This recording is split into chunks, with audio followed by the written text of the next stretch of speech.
नमस्कार प्यारे बच्चों, कैसे हो। आशा करता हूँ आप सब ठीक होंगे। तो चलिए हम बिना किसी देरी किए शुरुआत करते हैं आज के हमारे नए टॉपिक पे। आज हम पढ़ने जा रहे हैं सूर्यकांत त्रिपाठी निराला जी के द्वारा रचित इनकी दो कविताएं जो हमारे सिलेबस में ली हैं। एक तो उत्साह है और दूसरा है अट नहीं रही है। उत्साह कविता के अंदर एक आह्वान गीत है जो कि बादलों को संबोधित है, और अट नहीं रही है कविता के अंदर फाल्गुन मास की चमक दमक आबा है उसका जिक्र किया गया है। कविता की जानकारी करने से पहले हम कवि के बारे में जानकारी हासिल कर लेते हैं। इनका जन्म सन 1899 ईस्वी में बंगाल के महिषादल नामक स्थान पे हुआ था। प्यारे बच्चों, अगर हम इनके निधन की बात करते हैं तो सन 1961 में इनका निधन हुआ था।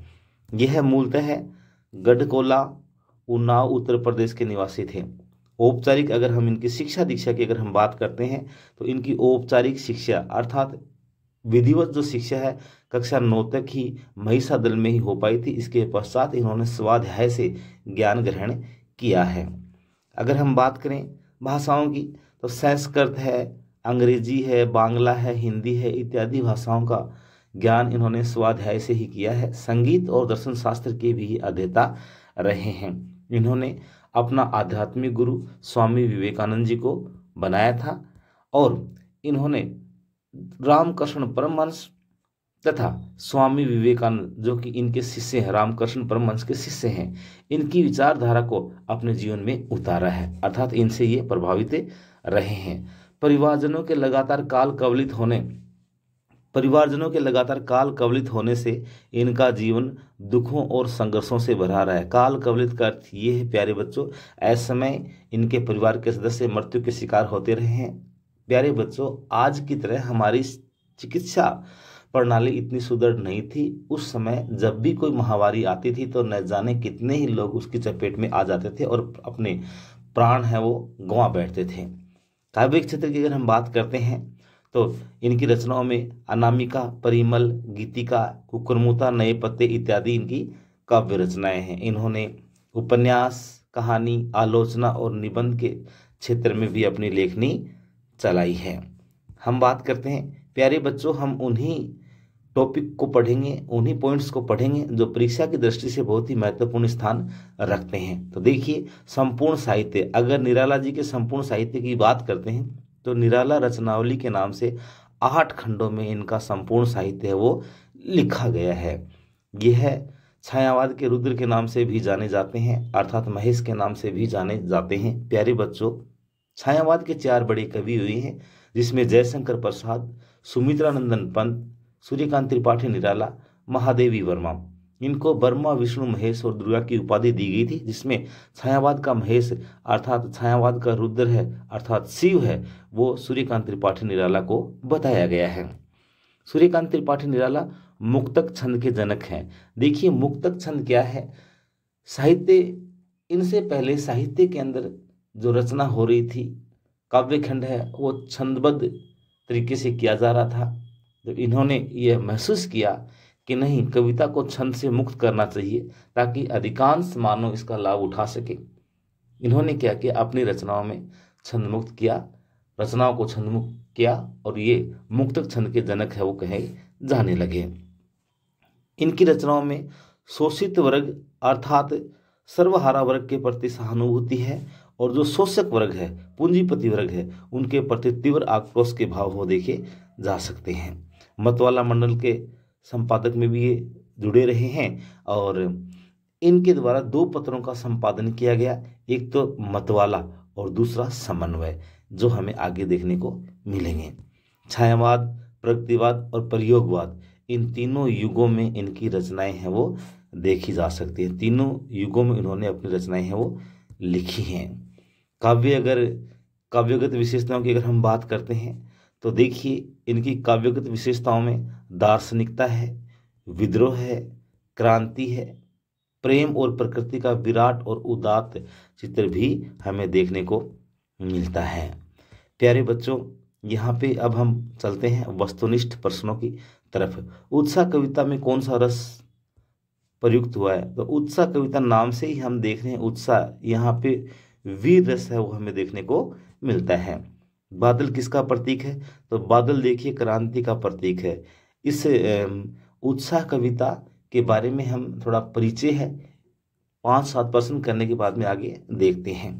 ललित ललित घेर घेर में कौन सा अलंकार है? प्यारे बच्चों यहाँ पे ध्यान देने की बात यह है, देखिए ललित ललित घेर घेर, एक जैसे शब्द दो बार आए हैं। घेर घेर 2 बार है, ललित ललित 2 बार है। काव्य में जब एक शब्द 2 या 2 से ज्यादा बार आए और उसके अर्थ एक ही रहें, अर्थ में कोई बदलाव नहीं आए, तो वहां पे पुनरुक्ति प्रकाश अलंकार होता है। थोड़ा हम और देख लेते हैं। अगर ये ललित ललित और घेर घेर शब्द हैं, 2 बार तो आए हैं, लेकिन इनके अर्थ अगर अलग अलग निकलते तो यहाँ पे यमक अलंकार होता। अगर ललित ललित घेर घेर शब्द एक एक बार आता और अर्थ इनके अनेक निकलते तो वहां पे सले से अलंकार होता। आगे देखिए, आंख हटाता हूं तो हट नहीं रही है, पंक्ति में किसकी आभा का वर्णन किया गया है? आंख हटाता हूं तो हट नहीं रही है, फाल्गुन मास की आभा का वर्णन इसमें किया गया है। फाल्गुन मास की चमक दमक है ना, उसका यहाँ पे वर्णन किया गया कि फाल्गुन मास की जो आभा है ना, उससे मैं अपनी आंख हटाता हूं तो हटे नहीं रही है। कवि ने बादलों की तुलना किसके घुंघराले बालों से की है? तो देखिए कवि क्या कहते हैं, बाल कल्पना कैसे प्याले, ललित ललित काले घुंघराले बाल कल्पना कैसे प्याले। तो यहाँ पे बाल कल्पना यानी अर्थात शिशु से ये तुलना की गई है। आगे बढ़ते हैं हम। पाठ पाठ शब्द का अर्थ क्या है? पाठ पाठ शब्द का अर्थ प्यारे बच्चों यहाँ पे जगह जगह है। क्या है?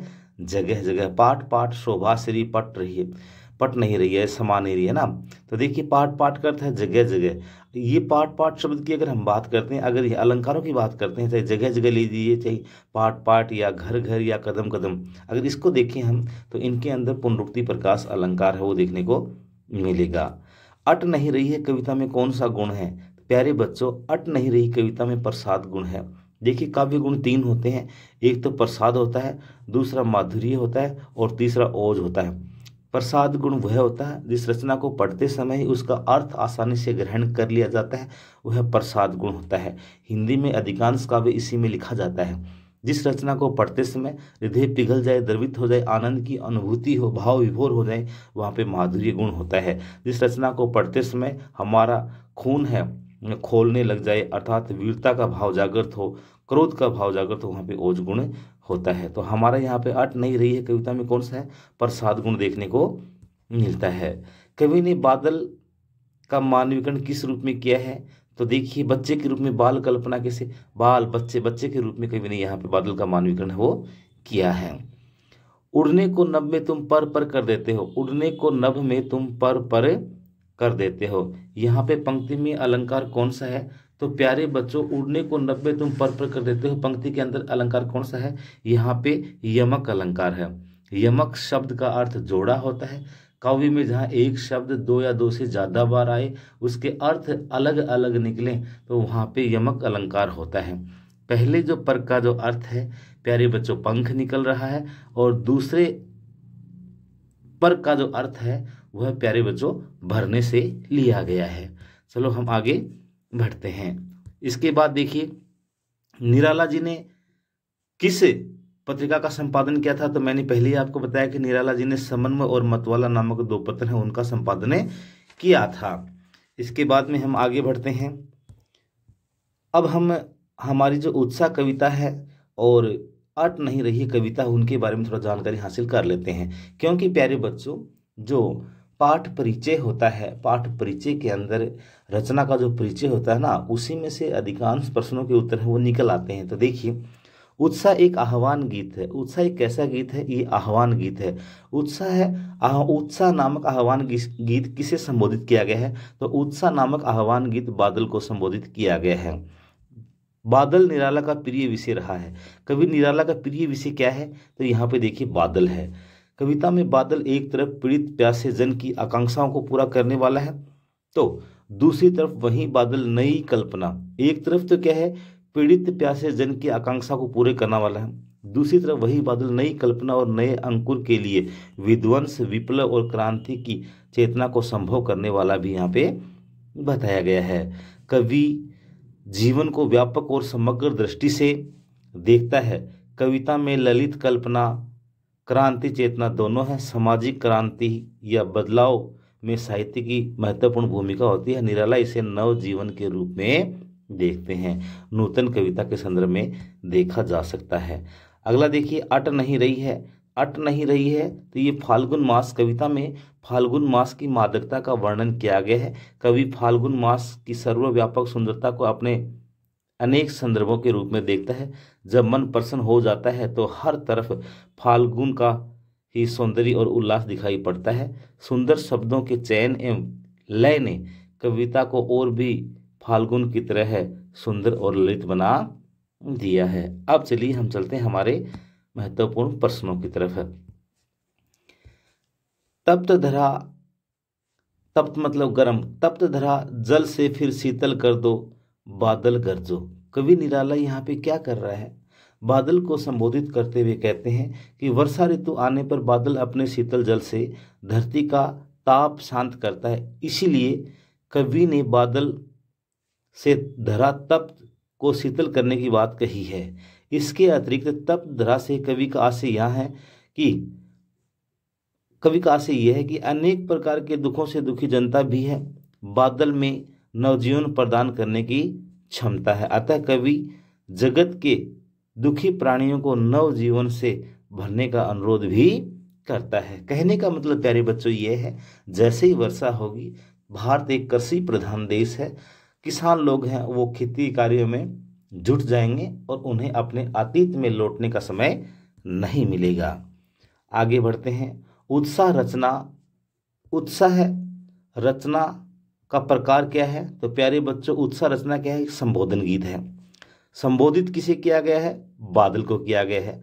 बादल शब्द के पर्यायवाची क्या है? धरा धरा जाएगा, धारा को धरने वाला। रचनाकार कौन है? सूर्यकांत त्रिपाठी निराला है। रचनाकार का पसंदीदा विषय क्या है? तो ये बादल है। सुनाई देने वाला प्रमुख स्वर क्या है? तो वो क्या है? सुनाई देने वाला प्रमुख स्वर क्या है? यहाँ पे नव चेतना और सर्जन का है। किसका है? नव चेतना और सर्जन का है। तो देख लेते हैं अपन। बादल एक आह्वान गीत है जो कि संबोधित किसे किया गया है? बादल को किया गया है। बादल का पर्यायवाची धाराधार है, धारा को धारण करने वाले। रचनाकार कौन है? सूर्यकांत त्रिपाठी निराला है। निराला जी का प्रिय विषय क्या है? यहाँ पे प्रिय विषय बादल है। बादल की गर्जना में सुनाई देने वाला स्वर क्या है? नव चेतना और सृजनात्मक है। ये यहाँ पे कवि ने बताने का प्रयास किया है। घेर घेर घोर गगन, कवि बादल से ऐसा क्यों कहता है? तो देखिए, घेर घेर घोर गगन, एक तो यहाँ पे देखना है प्यारे बच्चों, देखो यहाँ पे घ 3 बार आया है, तो यहाँ पे अनुप्रास अलंकार तो है ही है, लेकिन अलंकार प्रधान होता है। तो घेर घेर शब्द 2 बार आया है, तो यहाँ पे पहले तो होगा पुनरुक्ति प्रकाश, उसके पश्चात होगा अनुप्रास अलंकार। आगे देखते हैं कवि इसमें क्या कहना चाहता है।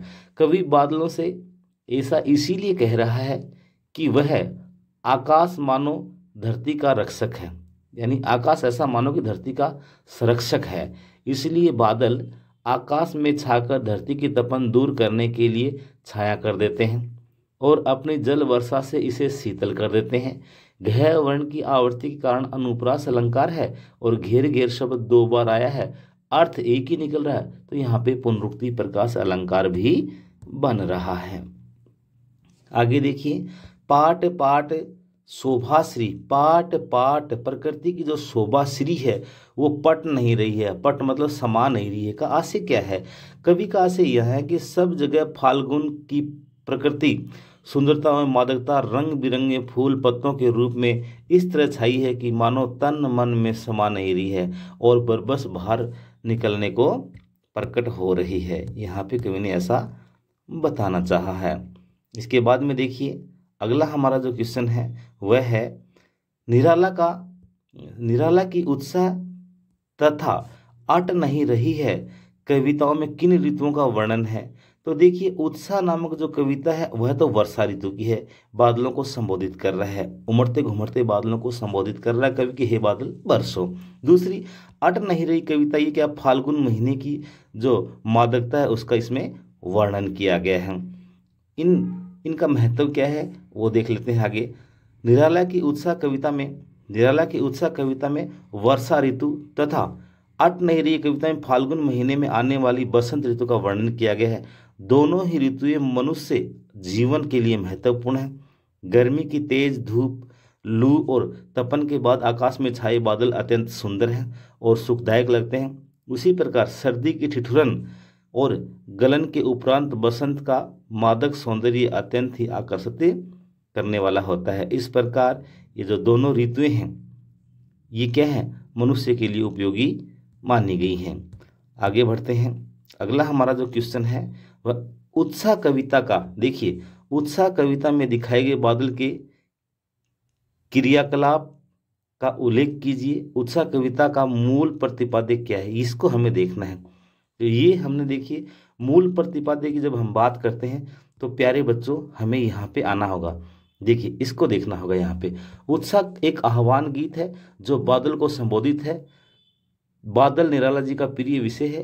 कविता में बादल एक तरफ पीड़ित प्यासे जन की आकांक्षाओं को पूरा करने वाला है, तो दूसरी तरफ वही बादल नई कल्पना और नए अंकुर के लिए विध्वंस, विप्लव और क्रांति चेतना को संभव करने वाला भी है।